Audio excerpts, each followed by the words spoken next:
my name is Patty and I'm with Savvy Health Solutions. Thank you for joining me. Today we're going to talk about setting up your home work office so that you are in the best possible ergonomic position.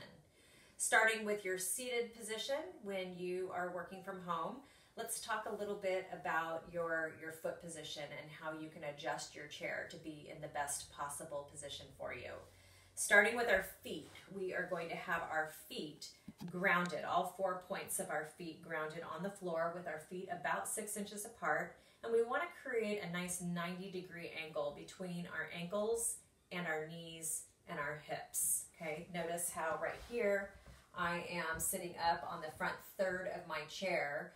You can sit up on the front third of your chair if that's more comfortable, and when you do, we always suggest that you have a minimum of 3 finger lengths behind the back of your knee so that you are not resting that back of the knee with compression on the back of the chair. Okay. If you decide that you want a little bit more lumbar support, you can scoot yourself back to the back of your chair so that your sacrum and your lumbar spine are supported by the back of the chair. And oftentimes, if you are a shorter or more petite person, you'll find, similar to me, that your feet don't completely rest flat on the floor, at which point in time, I'm sure many of you have various props that you might be able to use at home to prop those feet up so that you're in a good ergonomic position, maintaining that 90-degree angle between your ankle and your knees and your hips, okay? Unless somebody, of course, steals that from you first, because this is a hot commodity these days. Now, if you are a taller individual, you may find that you have more room to play with, at which point in time, certainly that's when you can start playing with the adjustments on your chair so that you have that 90-degree angle between your ankle, your knees, and your hips. If you don't have adjustments, that's when you can start looking at actually placing maybe a cushion on your chair to prop your body up so that you have a little bit more length, I guess, or more height in the chair so that you can maintain that 90 degrees. Okay, so we'll go ahead and move that chair back down. The other thing that I will mention is that as you're moving up your body, you want to make sure that your sternum is lengthened, that your shoulders are rolled back and relaxed, like you're trying to fit your shoulder blades in your back pocket. That's going to put your chin right over your body, the center of your body, so that your ears and your shoulders and your hips are all in alignment. That's the ideal position when you're sitting at your desk. If you can't maintain that, the goal is to try to get as close to that as possible. Okay, so we've now already established what our proper sitting posture looks like when we are working from home.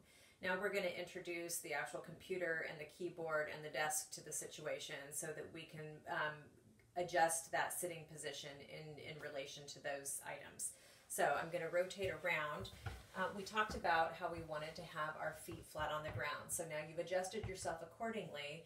Ideally, you want to be at a desk height or have your computer on a desk height where when you're sitting square to your computer, that your hands are going to be at, again, a 90-degree angle between your wrists, your elbows, and your shoulders, or that you're slightly forward of that. You don't want to be too close in this way because then it's going to put extra pressure on your back.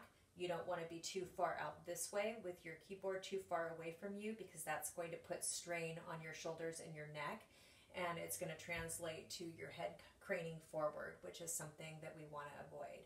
So when you're in that nice 90-degree angle between your hands and your elbows and your shoulders, you're going to have your keyboard close enough to you that you're not having to reach or crane forward in order to access that. And then in terms of where your computer monitor is going to be, you want your computer monitor to be just a slightly over fingertips distance from your body. And you want to have just a slight gaze. Now I have a larger computer screen than normal, but what you would normally do is have your computer screen just a slight angle down from your eyebrow so that you're not having to crane your neck up to look at your screen. From here, you're going to adjust all of the common things that you're accessing most often, your pencils, your binders, your pens, staplers, things of that nature that you're accessing most frequently within just arm's length of your workspace, so that you're not having to reach excessively to grab commonly used items. And from there, some of the options that you can use for your keyboard to avoid putting pressure on your wrists while you're keyboarding is to, if you have a gel pad, a keyboard pad, you can certainly use that. If you don't, you can just take a rolled up hand towel and you can use that underneath your wrists so that you're avoiding sharp objects on the wrist. Again, ideally, if you can hover your hands over your keyboard and avoid compression or contact altogether, that's going to be ideal. But if you find that you're fatigued during the day and you need to rest your wrists, find a soft surface that you can rest them on. Okay, now we're going to adjust our ergonomic position for working in a standing position. So some of you may find that you want to adjust your position during the day to keep yourself mobile and not getting stiff. Maybe you're working at a kitchen counter, maybe you're working at a sit and stand desk. Either way, we're going to go over just some of the finer points of adjusting your workstation so that you are in the best possible position given what you have to work with. So as you'll see, I went ahead and I adjusted my workstation, again, using my props here. Some of you may be bringing laptops from work to work at home. Some of you may have laptops that you work with at home, but I've gone ahead and I've propped my laptop up on a surface so that when I'm standing square to my computer, again, I'm able to keyboard with my hands essentially at a 90-degree angle. Once again, I have the monitor set up such that I'm gazing just slightly down at my computer screen instead of having to extend my neck up to look at my computer screen. And I have my computer monitor just a little bit over fingertips length distance from my body so that it's right at the right height.